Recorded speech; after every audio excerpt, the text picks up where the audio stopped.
hotel is located right at Center City at the intersection of Trade and Tryon. We have 374 guest rooms.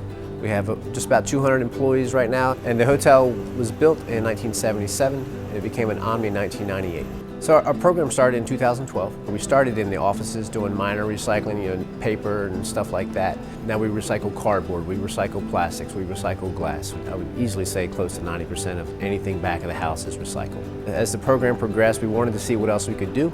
The biggest thing we've started adding in the past year or so is compost. We average about 3 tons a month of compost. Some of the benefits of recycling, if you have fewer dumpster pulls, you can allot that money somewhere else. We were able to add the composting program, so it's basically no cost to us. But I'm a firm believer that without the kitchen recycling and composting, it'd be a fairly minor effort. We wouldn't really be putting our all into it.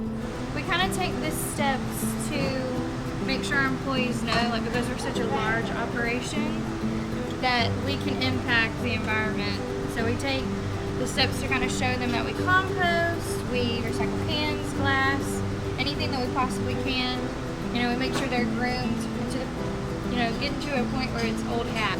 It's important that you kind of think more than just us as a hotel. We recycle everything. Everything's supposed to be recycled. Everything goes in a different container. And we try hard, to keep up with the compost because, that's the environment. You know what I'm saying? That's the environment.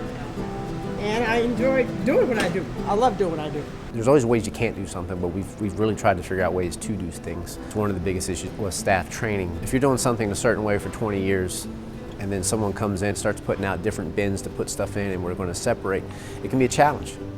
But now our associates, if you walk through our kitchens, if you walk through our back of the house, our associates are excited to recycle. They want to recycle. One of the other issues was space. We're a shared building, so we have limited space where we can call our own. As far as in the dock area or in the dumpster areas, we'll stack bins on top of each other, and so we'll have to call our waste company out a couple times a week to take care of it. Most of our efforts are generated back of the house. The public doesn't necessarily see it. And that's an area of opportunity for us that we recognize. In the coming year or so, we'll probably start recycling front of the house. One unique feature, up on our pool deck, we grow our own herbs, and though it's not a lot, it is enough. We utilize it in our daily food and beverage operations. Last year we had ghost peppers up there. We made our own hot sauce using those peppers, so we use what's up there. Another thing OMNI Hotels has done in the last couple months, they've implemented a corporate program called Say Goodnight to Hunger. If a guest books a room on omnihotels.com, then a portion of that money goes to the local food bank. In our case, it would be Second Harvest. When you walk through the kitchen, you really get a sense, talking to every employee back there, whether it be one of the cooks or one of the prep guys, they take a lot of pride into it. When they come on board that first week and we're talking to them how we recycle, how we compost, they really embrace it. It's obvious that it's part of the culture back there. Being part of the ambassador program, it helps to raise awareness to recycling. And everybody can gain knowledge from what everybody else does. So if people can see our piece and see what we do, and they can look at opportunities and see what they can do.